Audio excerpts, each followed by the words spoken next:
নজর রাখবো পরের খবরে। জামিন পেলেন কালীঘাটের কাকু। সিবিআই মামলায় শর্ত সাপেক্ষে জামিন কালীঘাটের কাকুর। হাইকোর্টের ডিভিশন বেঞ্চে জামিন সুজয় কৃষ্ণ ভদ্রের। বেহালার বাড়ি ও হাসপাতাল ছাড়া কোথাও যেতে পারবেন না, নির্দিষ্ট কিছু শর্ত রাখা হয়েছে সিবিআই এর পক্ষ থেকে। জামিন পেলেন কালীঘাটের কাকু। সুজয় কৃষ্ণ ভদ্রের অন্তর্বর্তীকালীন জামিন মঞ্জুর করা হলো।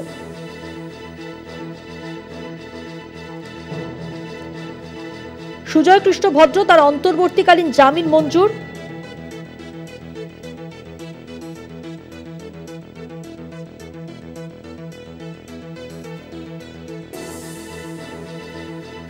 কথা বলবো, আমাদের সঙ্গে টেলিফোন লাইনে রয়েছেন আমাদের প্রতিনিধি পীযূষ কান্তি নাগ। পীযূষ দা, জানতে চাইবো মূলত কোন কোন শর্ত সাপেক্ষে এই জামিন, কি জানা যাচ্ছে? দেখো, কলকাতা হাইকোর্টে সুজয় কৃষ্ণ ভদ্র অর্থাৎ কালীঘাটের কাকু জামিনের আবেদন করেছিলেন। সেই জামিনের প্রেক্ষিতে কলকাতা হাইকোর্ট তাকে অন্তর্বর্তীকালীন জামিন দিয়েছে। অর্থাৎ এখনো পর্যন্ত কলকাতা হাইকোর্ট থেকে পুরো জামিন কিন্তু মিলেছে সুজয় কৃষ্ণ ভদ্র কালীঘাটের কাকু।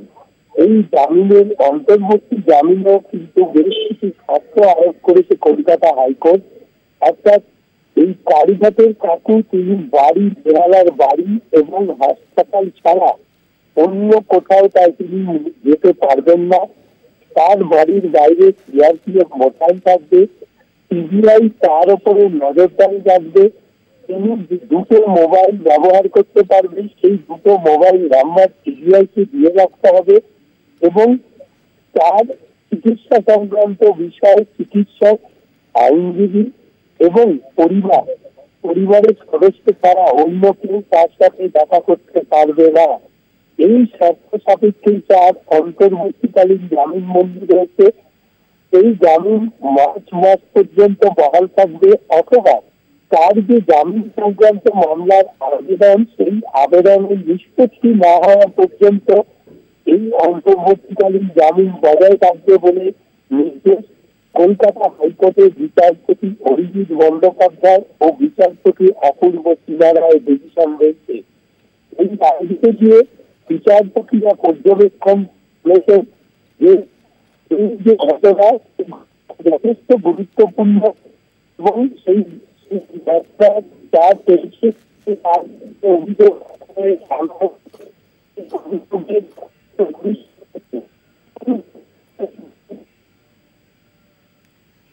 ধন্যবাদ। কথা বললাম প্রতিনিধি পীযূষ কান্তি নাগের সঙ্গে। দুর্নীতির ইডির দায়ের করা নিয়োগ দুর্নীতিতে ইডির দায়ের করা মামলার আগেই জামিন পেয়েছিলেন কালীঘাটের কাকু ওরফে সুজয় কৃষ্ণ ভদ্র। আর এবার নিয়োগ দুর্নীতিতে সিবিআই এর দায়ের করা মামলাতে অন্তর্বর্তীকালীন জামিন পেয়ে গেলেন সুজয় কৃষ্ণ ভদ্র। শর্ত সাপেক্ষে জামিন দেওয়া হয়েছে তাকে।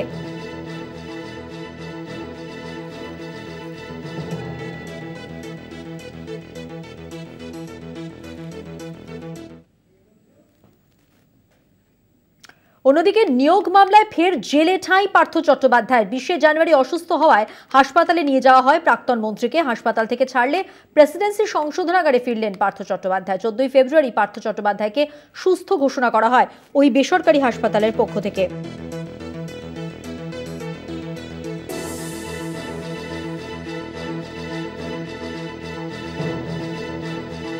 হাসপাতাল থেকে ছাড়া পেলেন পার্থ চট্টোপাধ্যায়। নিয়োগ মামলায় ফের জেলে ঠাঁই প্রাক্তন মন্ত্রীর।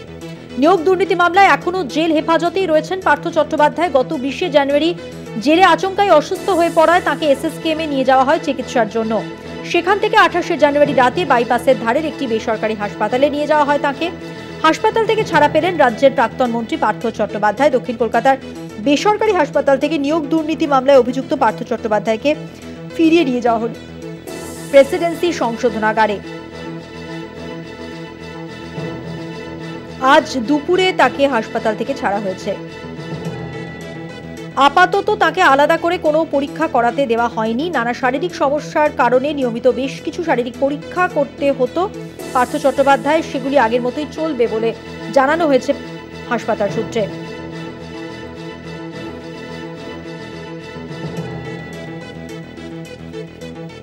বিষয়টি সম্পর্কে জানবো, আমাদের সঙ্গে টেলিফোন লাইনে রয়েছেন আমাদের প্রতিনিধি রিয়া মাঝি। রিয়া, কি জানা যাচ্ছে?